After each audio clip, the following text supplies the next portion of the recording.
the macronutrients and some of the methodology that we use for extreme athletes, like a world championship. And so we went through this process, and she is somebody who has never done, competed at a lower body weight than about 122, 123. I got her down to 116, and had that month or so to increase her food. So we got her carbs up from, at her lowest point, she was probably about 125 grams of carbs. At her highest point during peak week, she was hitting 350 to 400 gram days. And that wasn't all at once. That was through an entire 4 to 6 week process of incrementally building. We were able to increase protein by 20, 25%, double fat intake as well. So her calorie intake was almost double by the time we got to that point, and bam, hands down, unanimous overall world champion. Now, the next year, I even have this experience of working with her. We've done this before, so it should be like cruise control, right? For some reason, she's just not losing quite as fast, and we can't always control that. I mean, everybody's different, but, we're doing what we can. We're getting close, we're getting close, we're getting close. We still hit those same levels of weight and so forth, but we just had to keep dieting down and never had a chance to really hit that metabolic building phase. And she's so good, just so physically gifted that I thought, we're still going to win, but I was still a little bit worried. And she missed winning the repeat and lost to somebody who was a little bit leaner and just had a little bit better look because we couldn't quite get over that threshold that second time. And that's what happens in this sport that is so competitive these days. Little things like that can make the difference between not only first and second, but can be first and last. Yeah. I've seen former world champions get last place because they were just that far off. Yeah. So these are the things, again, as Paul said, these are kind of advanced concepts, but if you can put this in your frame of reference as part of your coaching process, that you have to think of the entire trajectory of your client ahead of time. You can't just react to, well, I hope we're getting lean enough. I hope if not, we can just pick another show. That's not good coaching. Good coaching is you thinking through the entire process from the beginning and having checkpoints and making sure that you're getting there. Well, and I think a lot of this comes down to, certainly having experience as a competitor yourself, but also being at the shows with your clients because, at least for me, it took me years to get to the point where I was comfortable enough to push my clients the way they needed to be pushed. I was someone as a competitor, you could tell me to do whatever, I'll do it. But I wasn't comfortable telling someone to do more than 30 or 40 minutes of cardio, God forbid, or, their calories going below 1,500, God forbid. So it takes getting to know your clients, being at the shows to be comfortable with that process. Because it's a conversation you really have to have with a client. Here's what we're going to have to do to get you stage lean. Is this something you're willing to do? 99 out of 100 have said yes to me. I've had one client say, you know what, coach, if that's what it's going to take for me to get my pro card, I think I'm going to bow out this season. I'm going to wait. But it's something you have to be, confident enough to do. So you mentioned the post-show experience as well. Is this something, Tyler, that you discuss with clients ahead of time? Like you're planning, like here's what you need to be ready for, and here's our game plan. Well, how much planning do you do for that beforehand? So I'll tell them ahead of time before we even start the prep is that, hey, this is, once we reach the stage, this is the next phase. And I've heard you say those phases before, and I still use them to this day. The way I describe them to people is I don't say all those exact phases. It's mostly the metabolic rebuilding, the core phase, because people think the core phase is boring. They just want all these adjustments, but really it's just a longer phase. Yeah, and they about 3 weeks before I start putting in their ear more, like you gotta mentally prepare. The reverse process is hard. We're gonna start eating more here soon. You might think that it's not right. You might think that you'll look worse, but you really won't. Especially if we have time to reverse into the show.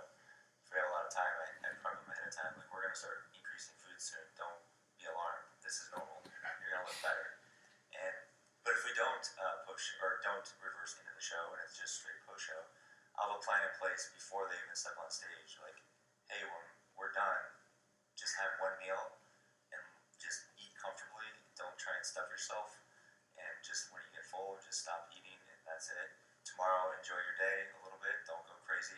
Monday, let's get back on it and just give weeks of somewhat rigid reverse or metabolic rebuilding, because I think once they get out of the competing mindset, they start to feel better. Just gradually eating more food, and then going to like looser meals and less tracking, trying to transition out of tracking. Yes. I don't think you should track all the time forever, in my opinion. Agreed. It is devastating though for a client who went through all of that work and they look a certain way, regardless of the outcome of the show, although that has impact on their psychology the day after or the night of. But I'm sure we've all seen people just tragically demised We've after all a show. experienced it, right? Yeah, right. I mean, I specifically remember a show as a pro when it was almost like an out-of-body experience where I couldn't stop overeating, and I was watching myself just get softer and fatter after all that work, and it was unbelievably depressing. As a guy who does this for a living, you know, I was at my wedding eating cake a week after my show. I was so depressed at my wedding party. I was like, this is horrible. Yeah. It just gave me a bad, it was not good.